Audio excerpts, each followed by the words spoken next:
Thanks for listening to the Career Planning Show, hosted by Alex Rishkanu and sponsored by Staples Studio. You can listen to a new episode every Monday on Apple Podcasts, Google Podcasts, Spotify, or any other platform where podcasts are played. If you'd like to ask a question, please submit it at www.rascanu.com/The Career Planning Show.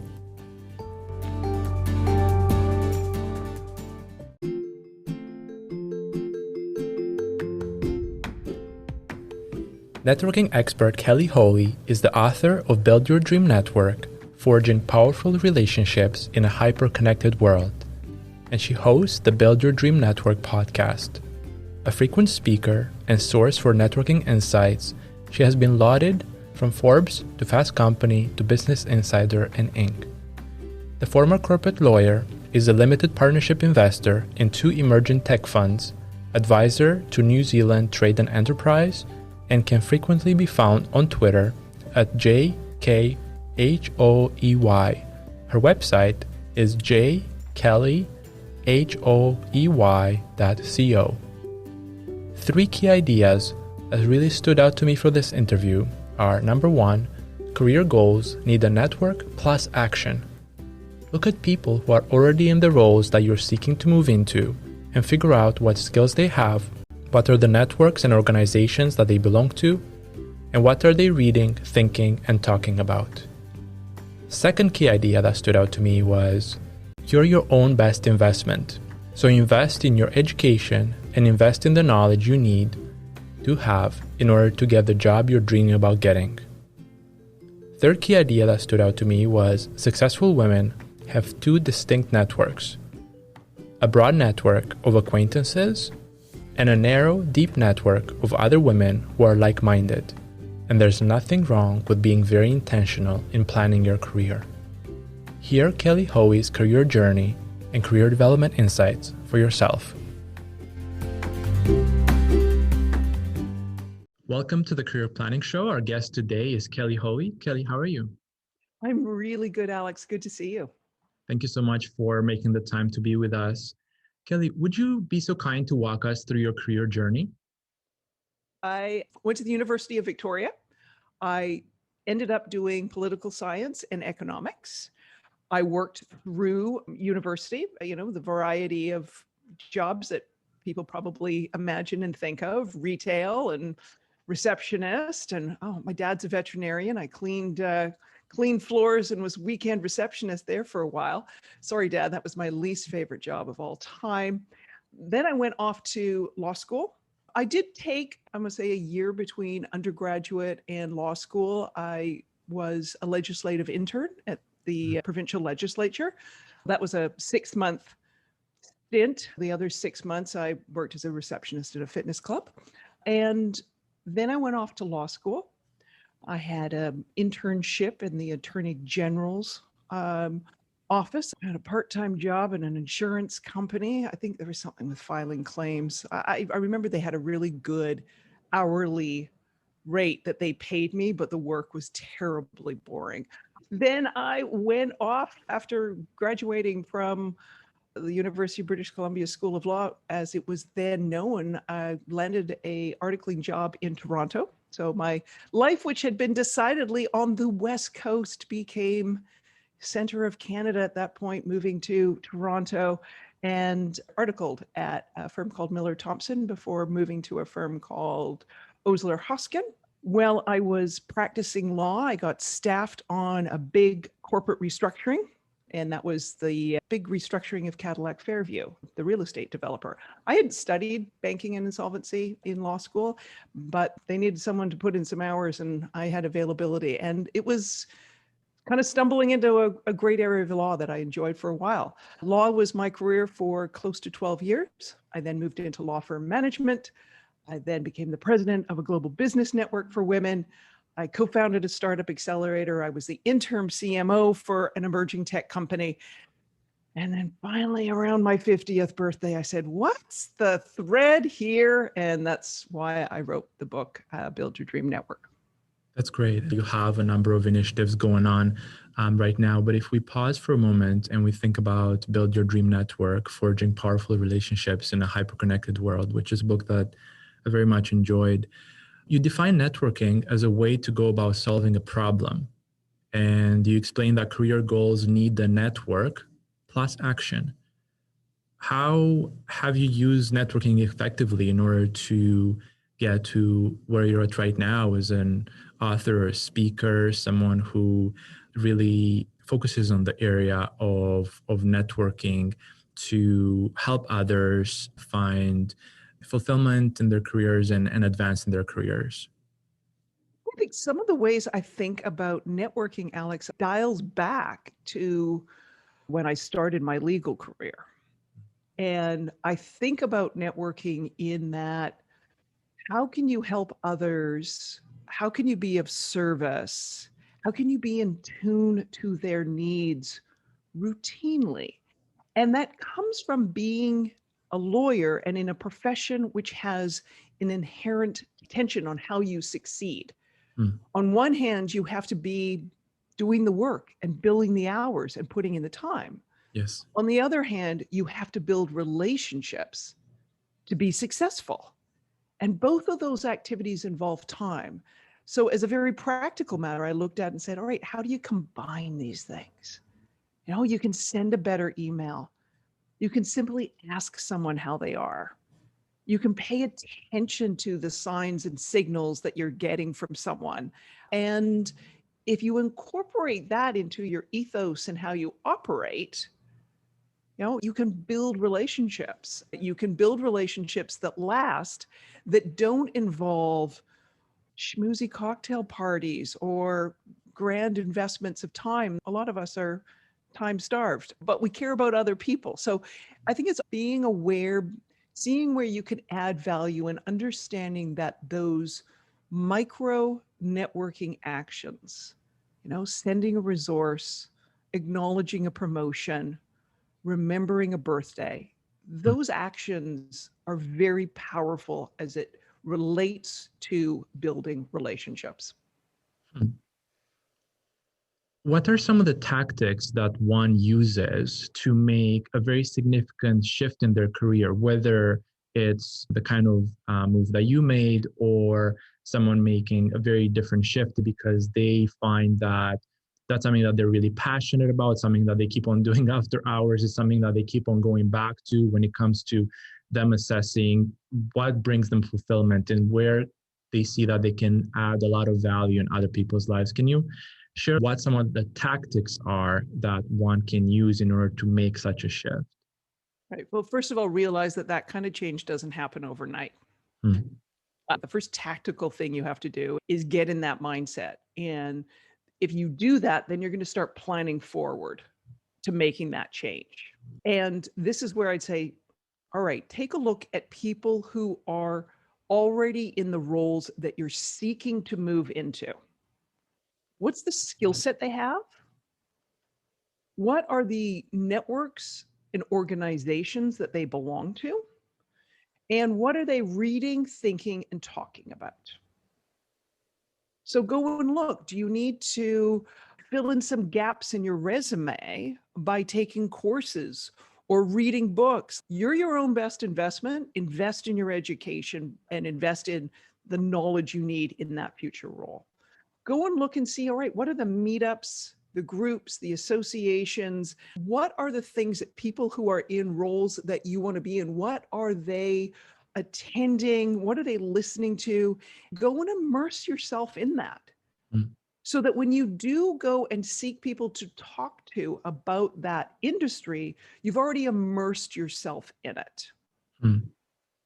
And then when you've got all this information, that's when I'd start seeking out informational interviews. Because at that point, Alex, you can have more engaged conversations around why you're moving into that role as opposed to, hey, I'd like to do this, hoping someone's going to just, sprinkle some magic career glitter on you and make the change happen. One of the case studies in the book where this happened further in his career is Joe Styler. In that case study, page 75, he's at GoDaddy, but he was in a front-facing kind of customer service role, and he realized he wanted to move into a different area that involved a different skill set, Mm. different networks, both internally and externally, and a Yes. whole lot of different information that he wasn't absorbing on a daily basis in the position that he had. Yes. So what Joe did was, how do I improve my sales skills? And he invested the time and found mentors to do that. He figured out, who worked in that department in GoDaddy and built that internal network to do that. So that would be the equivalent of someone finding people and having informational interviews. But he really started talking to them after he'd invested time in learning and understanding what goes on in aftermarkets. And that meant spending his own time and his own dime going to industry conferences Mm. to see what the industry was talking about. So he was on top of the trends and the development. So when he finally landed that dream role that he wanted to shift and move into, he was already up to speed. He Yeah. didn't need a new manager to sit him down and say, okay, you need to join this organization. And by the way, you didn't do a lot of sales in your last role, so we may get you some sales skills. No, he came fully equipped. He had support networks and he could just hit the ground running. That's great. Given that you're covering one particular person's story, which you shared in the book, maybe we can go over another story, and that's the story of Sandy Cross and how she was able to progress in her career within PGA of America. Are there a few things that stand out to you that perhaps could be useful for someone who is early on in their career and they're trying to figure out what are some steps that they could potentially take in order to progress within a certain field once they identify that particular field? Well, one of the things that's interesting with Sandy's career is her career has been at the PGA, but she started there, and this is not in the book, but I know from talking to Sandy, she started there in a temp role. Hmm. So if you can get your foot in the door, being curious, thinking where you can add value.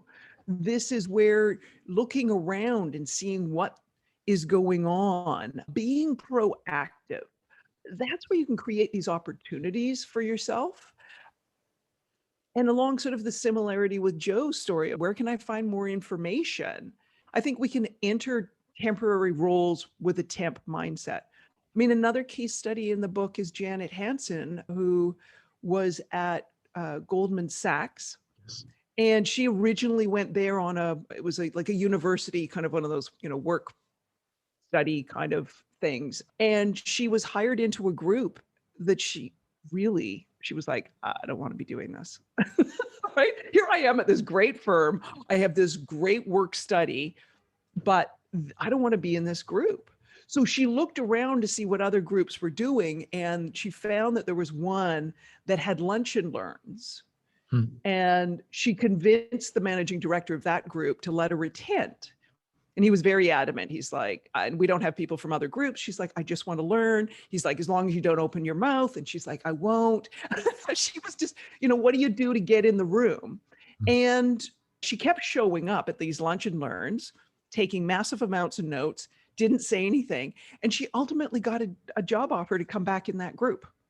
So, sometimes when you're in a temporal or your summer internship or work study, and it might not be perfect, like this is where else in an organization can you go and learn and build relationships and create opportunities for yourself?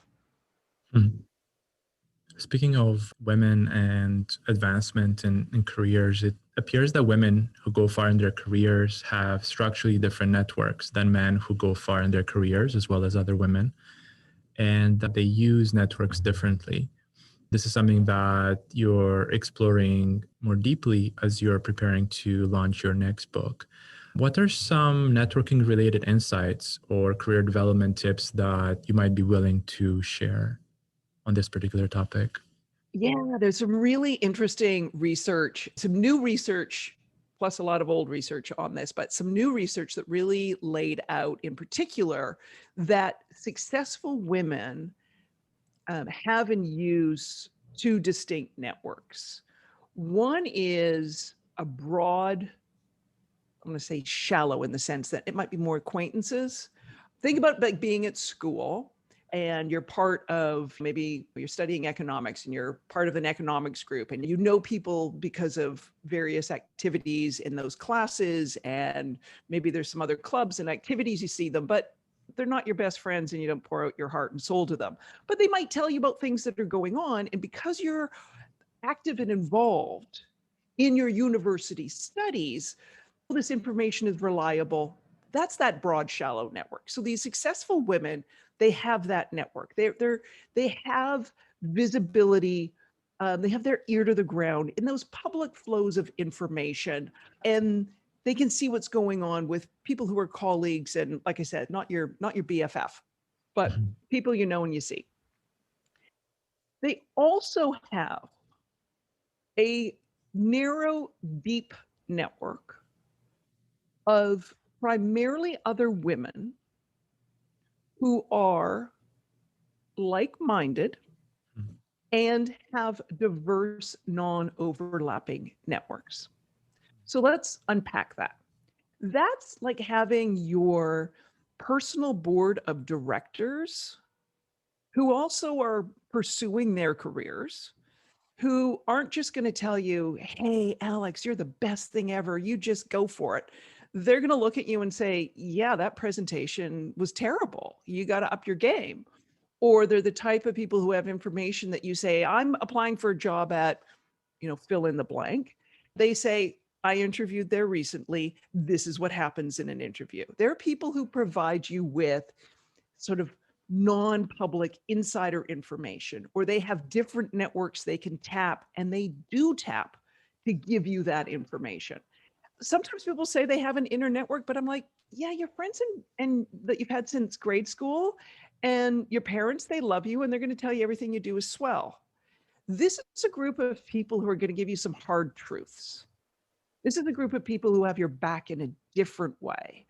And it's interesting how that importance of that, along with factors like grit and focus, are really critical. And it's interesting the number of women that I'm talking to, they're sort of like, oh, wow, kind of doing that, Kelly. And I'm like, yeah, but this is what study after study is showing, that successful women do this. There's nothing wrong with being very intentional in Yes. planning your career. There's nothing icky or Machiavellian or schmoozy about it. It's Mm. just smart. Yeah. And that makes so much sense. When I was young, I used to play chess, strategic thinking and figuring out what pieces to move on the chessboard plays out in the corporate environment. Be inspired by someone and learn from what they're doing. Find a way to be part of their network. When you're inspired by someone, it doesn't feel salesy. You're just trying to learn from someone who inspires you. If you can find something that brings you joy and you enjoy being part of that group and it helps you advance in your career, then that's amazing. And you go home with joy in your heart, right? After having those encounters. Yeah, I mean, I wish we could rebrand networking the word, because and that's why I say to people, we need to rebrand it because there's no other word. Anything else sounds equally icky and obnoxious in my mind. But it's such an important activity when you're being intentional and direct in your networking needs, rather than thinking that is being something bad. Think about it this way: we are starved for time. We live in a 24/7 world. We have competing demands on our time. Those people who are much more thoughtful because they have thought through what they need, people who are much more purposeful and intentional, in my mind, are far better networkers. Mm. I think it's also understanding for all of us that you can't build the career network you need if you insist on having deep emotional bonds with everyone you meet. Mm. There's just not enough time. Mm. There's not enough hours in the day. or the week or the year to do that. But you can be of service to someone else who you know on an acquaintance level. So, particularly for women, we have to get comfortable with building, I want to say, acquaintance, light touch, that broad, narrow network, and we need to get very comfortable in using it. That's great. One question I wanted to ask you was around your experience as an author.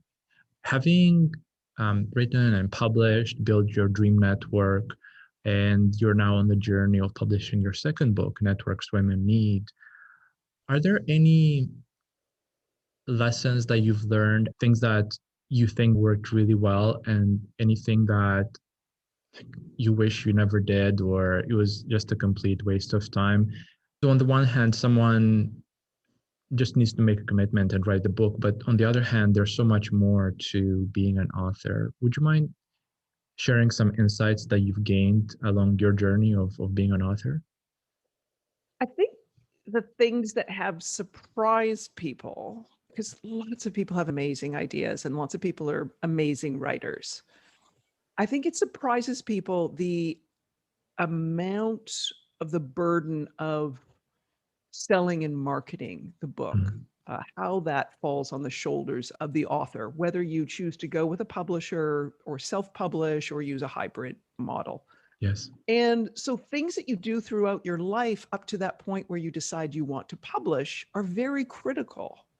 Do you have networks and relationships you can tap into who will want to promote you and your book? Are you familiar with digital channels and social channels? And do you have a presence there that when you announce you've got another book, you're not just yelling in an empty shopping mall, so to speak? So those things, I want to say, getting your voice out there. When I started blogging, I didn't imagine it was because I was going to write a book. My motivation was entirely different. I started writing for national publications because my literary agent said, that's the one thing you haven't done. You've been quoted in national publications, but you haven't written for one. And before I submit your book proposal, you need to do that. There is this element of writing a book that it doesn't sit in isolation to all these other pieces and building blocks that you pull forward from your career. So like anything else, you got to plan forward on these things. I sort of accidentally discovered I had built the foundation to be an author without thinking I'd ever be an author.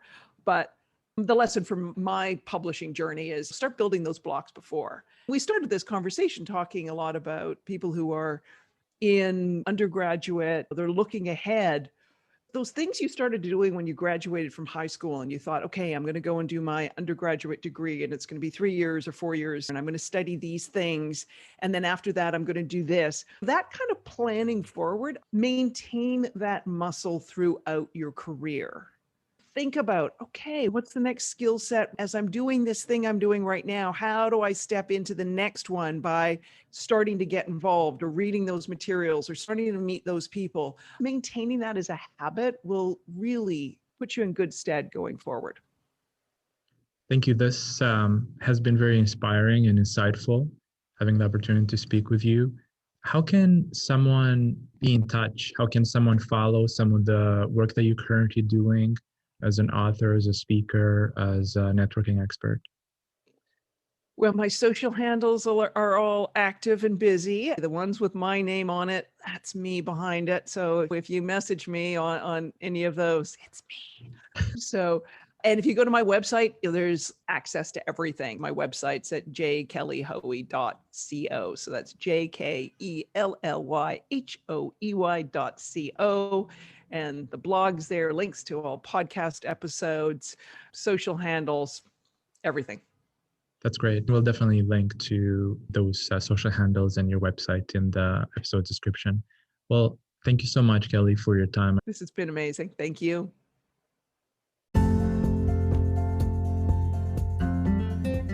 We record the Career Planning Show in the podcast booth inside the Staples Studio co-working space located in Midtown Toronto, Canada.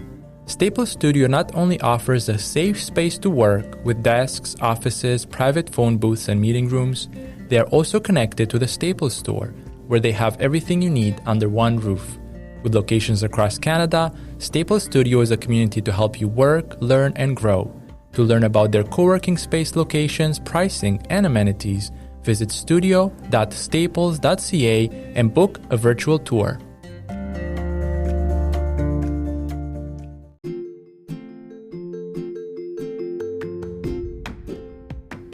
Thank you for listening to the Career Planning Show, hosted by Alex Rashkanu and sponsored by Staples Studio. If you enjoyed this episode, please subscribe to the show, rate it, and share it with a friend.